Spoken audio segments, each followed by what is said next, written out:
أعوذ بالله من الشيطان الرجيم. بسم الله الرحمن الرحيم. الحمد لله رب العالمين. الرحمن الرحيم. مالك يوم الدين. Iyyaka na'budu wa iyyaka nasta'in. Ihdinas siratal mustaqim. Siratal ladzina an'amta 'alaihim ghairil maghdubi 'alaihim waladdallin.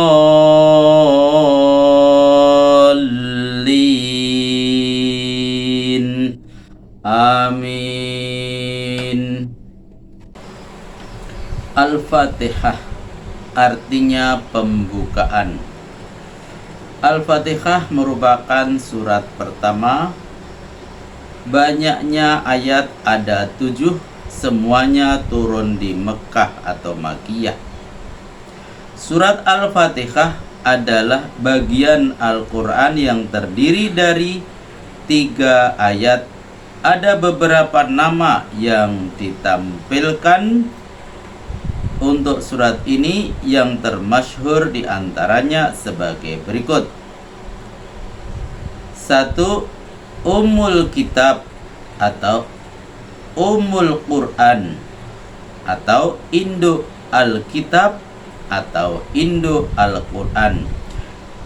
Dinamakan dengan ini sebab ia mengandung ringkasan isi Al-Quran secara keseluruhan, mencakup masalah tauhid, ibadat, janji bahagia, dan ancaman, menerangkan jalan keberuntungan yang dapat mengantarkan seseorang kepada hidup bahagia baik di dunia maupun di akhirat.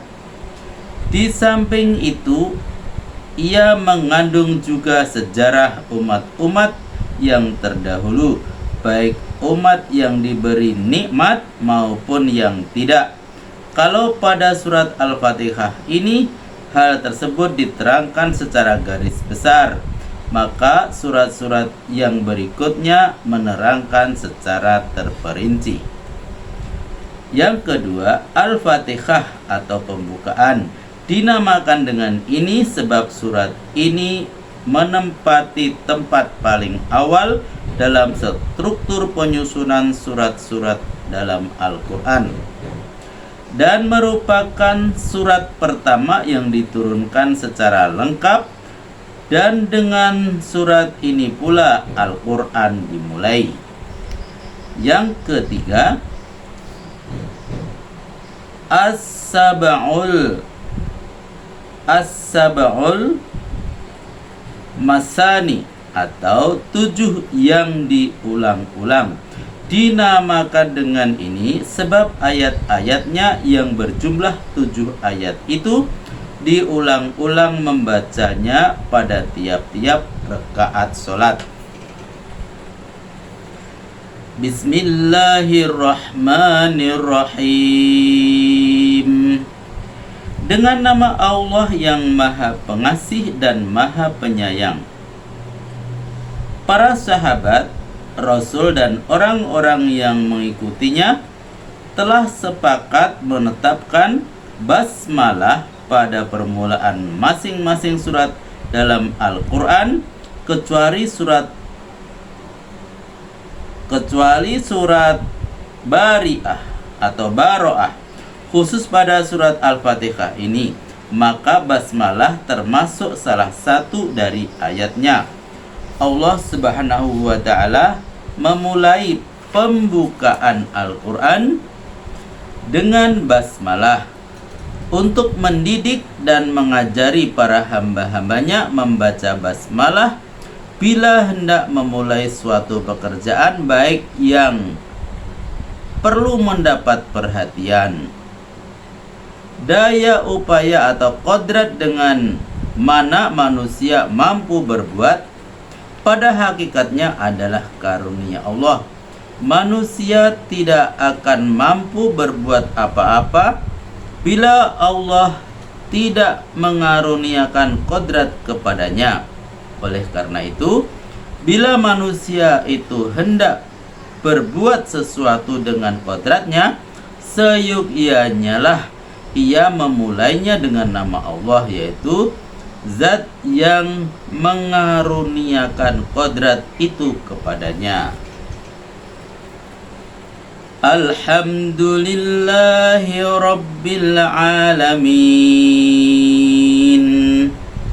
Segala puji kepunyaan Allah, Tuhan yang mengurus alam semesta.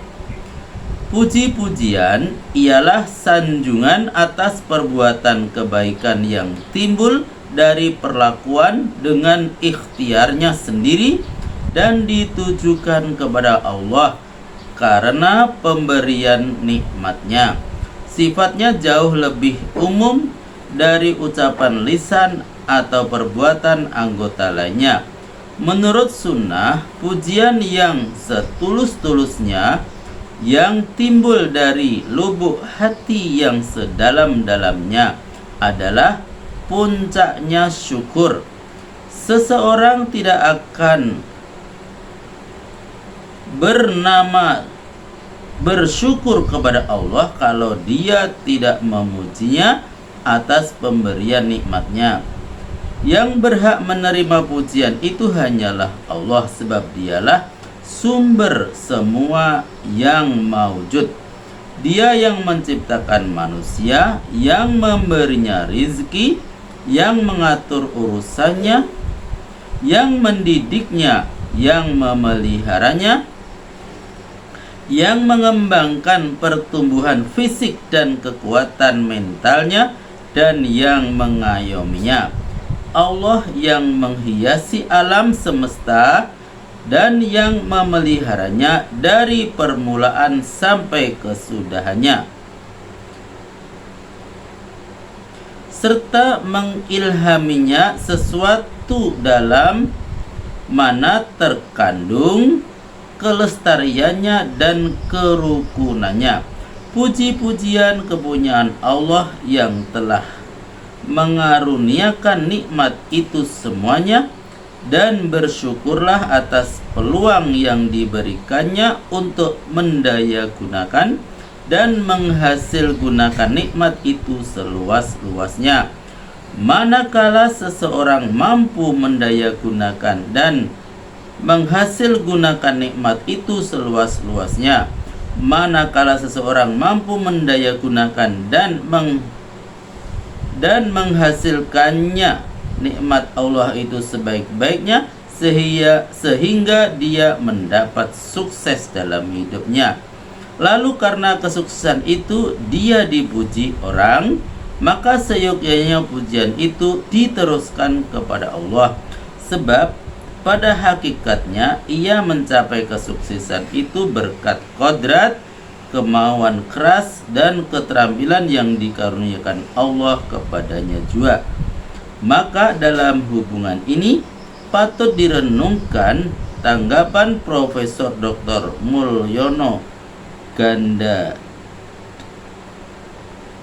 Gandagi Putra, MA, Guru Besar Universitas Indonesia, pada kata sambutan beliau dalam peringatan Nuzulul Quran Istana Negara tanggal 27 Juni 1988 sebagai berikut.